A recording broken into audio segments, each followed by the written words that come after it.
Today I want to talk to you about the bumblebee bat. This is the bumblebee bat. An interesting fact about this bat is that it only grows to be about 1 inch when fully grown. If you hold out your thumb, you can see, close your eyes and look really close on the tip of your finger, that's where the bumblebee bat would be sitting. Since it's so small, it doesn't weigh very much either. Think about the weight of a strawberry. Now, divide that by 6 and that's the weight of the average bumblebee bat. The bumblebee bat, since they are so cute and so very, very small, everyone wants to see them, which means they are one of the most 12 endangered species in the world. Supposedly, the record in 2014 was that there were only about 200 remaining.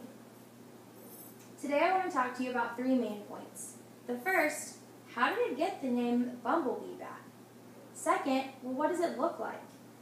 And the third, which was my favorite question, where can I get one? As previously mentioned, the bumblebee bat is the world's smallest mammal. The little bumblebee bat, only about 1 inch, got its name obviously because it measures to be about the size of a large bumblebee. However, the original name was Kitty's hognose bat. That is extremely rare, even more so than the bumblebee bat. The reason for this is there was a Thai biologist named Kitty Thongalangia who in 1973 came upon the little bumblebee bat in a cave. So he decided, hey, I'm the first one to discover this, and I think we should name it after me. So Kitty came from the first name, and the hognose came, obviously, from their little hognose that they have. Now, the hognose bat. This brings me to talk about their physical appearance. As previously mentioned, the bumblebee bat or the hognose bat gets their name mainly from their little hognose that they have on their face. If you look really close, you can almost picture part of a pig. Also, the bumblebee bat has rather large ears, much like a pig or a hog as well. The bumblebee bat also has very small little black eyes and no tail. However, something that I thought was rather interesting is that although the bumblebee bat is only 1 inch in size, its wings actually grow to be about 1.5 inches.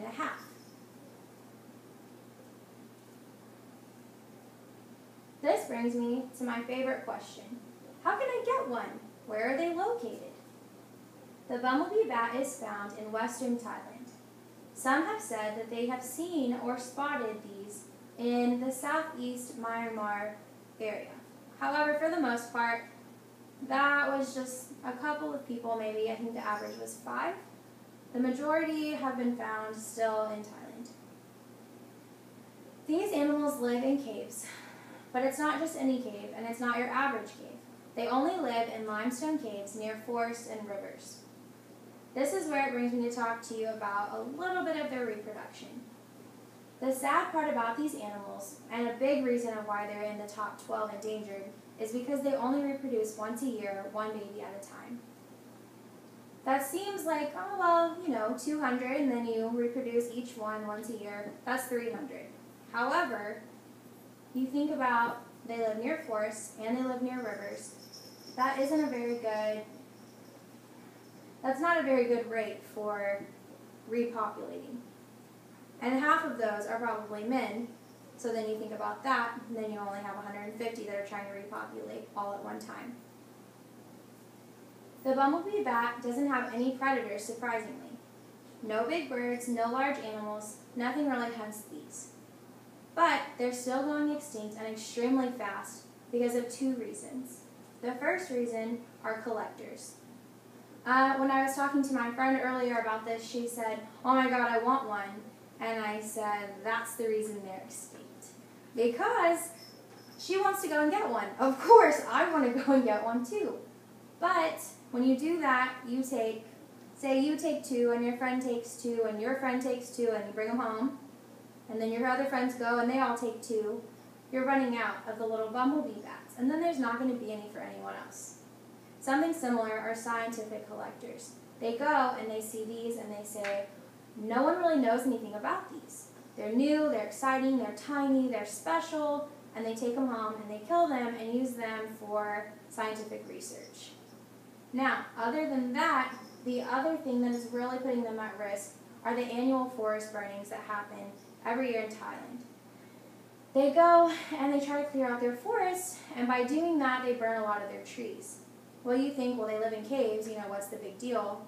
All of their caves are located right next to or in the direct vicinity of a forest. So when they burn these trees, generally they end up smoking out a lot of the bumblebee bats as well.